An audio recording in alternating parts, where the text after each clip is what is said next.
अस्सलाम वालेकुम नाज़रीन, मैं हूं लियाकत हुसैन और आप देख रहे हैं यूट्यूब चैनल। तो सबसे पहले बात कर लेते हैं, जो प्रेस कॉन्फ्रेंसें अभी तक चल रही हैं वो मज़ीद उसी स्पीड से जारी हैं।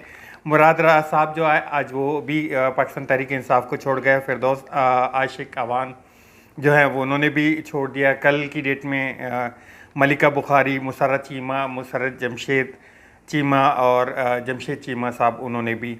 अच्छा, इनमें एक कदर मुश्तरक मैंने थोड़े सा गौर किया। इसमें एक बात है, जितने भी हैं जो भी हैं वो जेल से रिहा होने के फ़ौरन बाद जो है वो प्रेस कॉन्फ्रेंस करते हैं और प्रेस कॉन्फ्रेंस में अपनी लाताल्लुकी का इजहार करते हैं।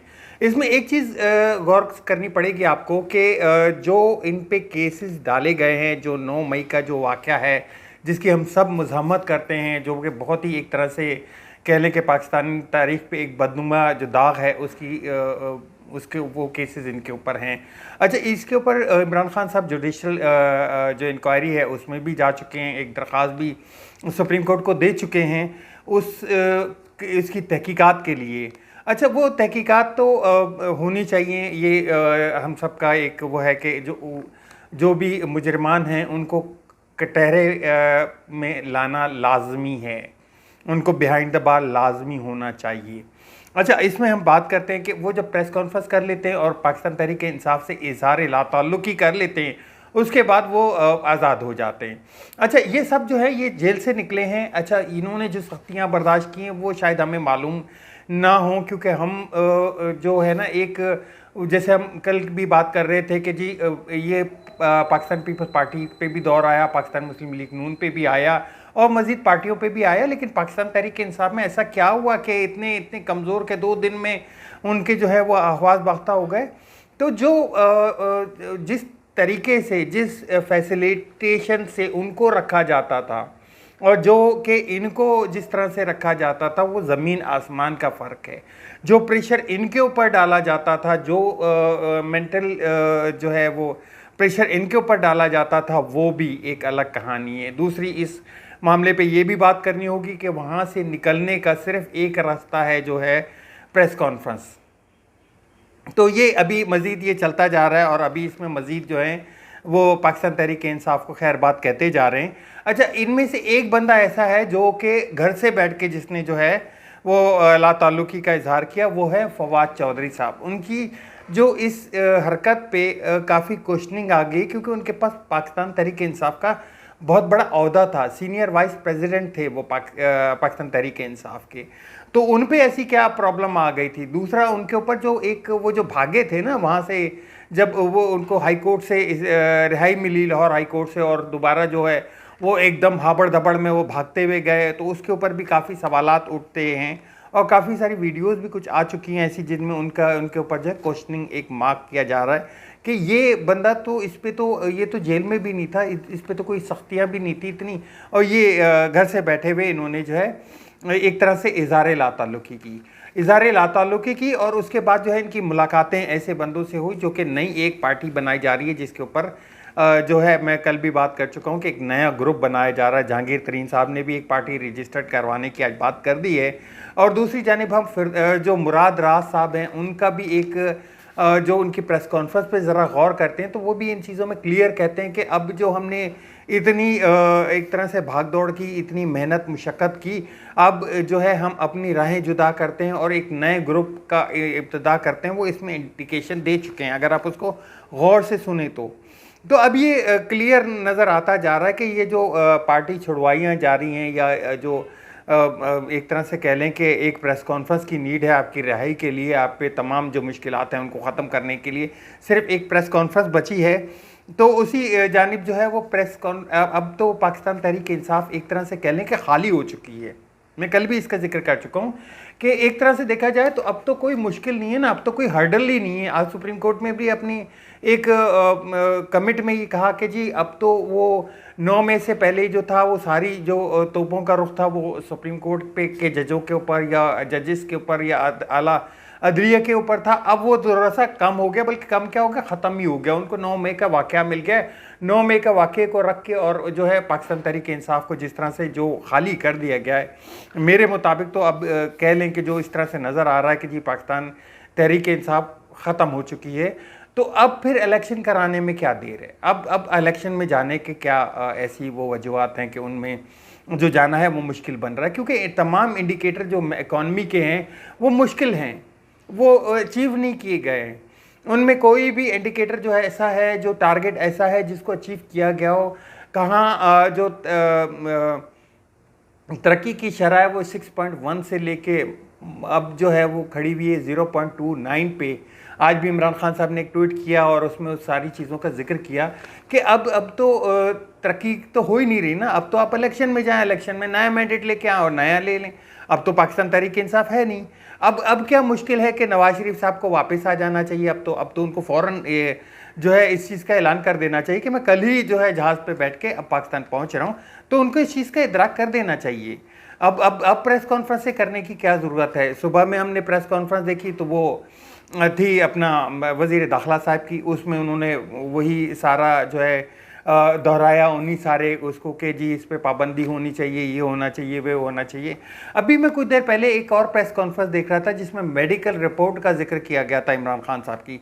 अच्छा, इस मेडिकल रिपोर्ट का हम लोग काफ़ी अरसे से इंतज़ार कर रहे थे, क्योंकि इमरान खान जब भी कोई अल्लाह ना करे उनको तकलीफ़ आती थी या कोई प्रॉब्लम होती थी, या आपको याद होगा 2013 में भी उनके साथ एक हादसा हुआ था, तो वो शौकत खानम हॉस्पिटल जाते हैं, इसके अलावा किसी हॉस्पिटल नहीं जाते। लेकिन अब जो है वो उनकी गिरफ्तारी हुई थी। गिरफ्तारी के दौरान उन्होंने जब सुप्रीम कोर्ट में उनको बुलाया गया था तो उन्होंने एक चीज़ का जिक्र किया था कि मैंने पिछले 24 घंटे से कुछ नहीं खाया और ना मैं वाशरूम गया हूँ। ठीक है।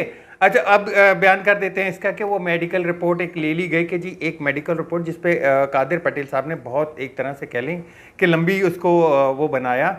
उसमें एक पेशाब की जो यूरिन टेस्ट है उसकी जो टेस्ट है उसको लिया गया। उस टेस्ट की बुनियाद पे ये भी कहा जा रहा है कि उनको कोई फ्रैक्चर नहीं है।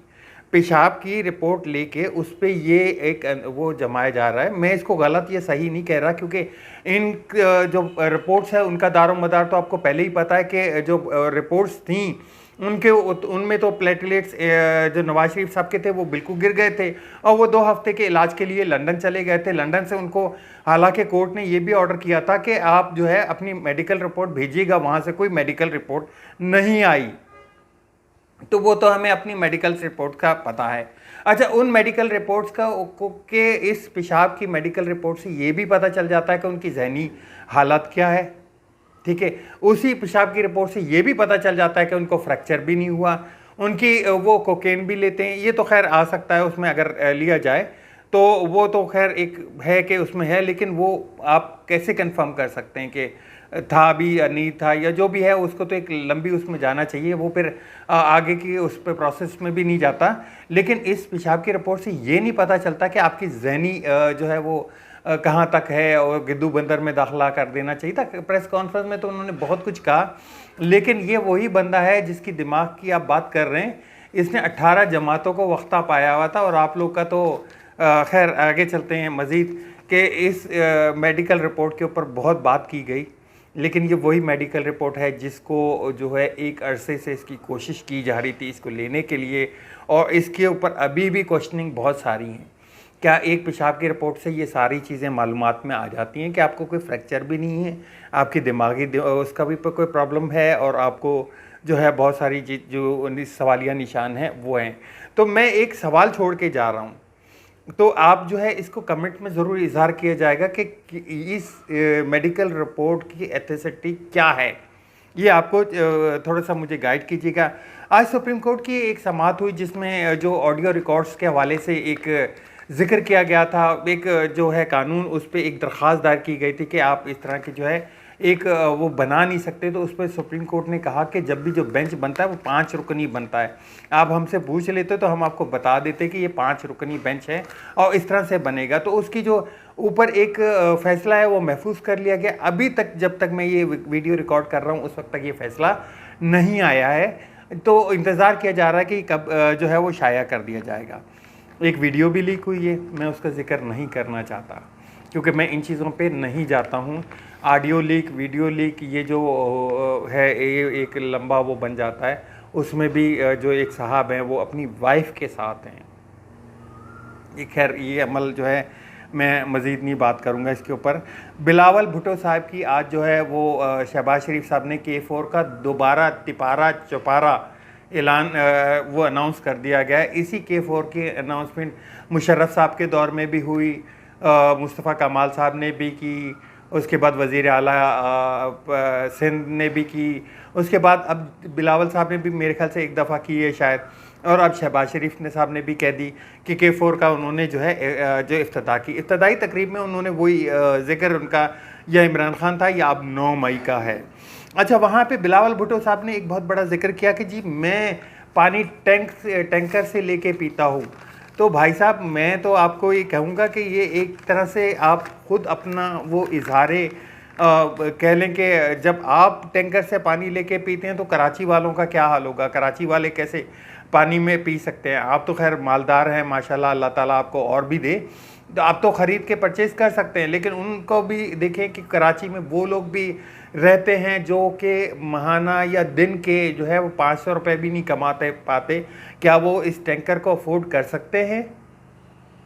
ये एक बड़ा एतराफ़ है आपका कि जी अगर सिंध पे हुकूमत करने वाली जमात जो पिछले 14 साल से लगातार, 14 नहीं अब तो ज़्यादा हो गए, 2008 से लेकर 2023 15 साल हो गए हैं वो उस हुकूमत बरकरार है इनकी, ये टर्नओवर पिछला तो एक अलग है।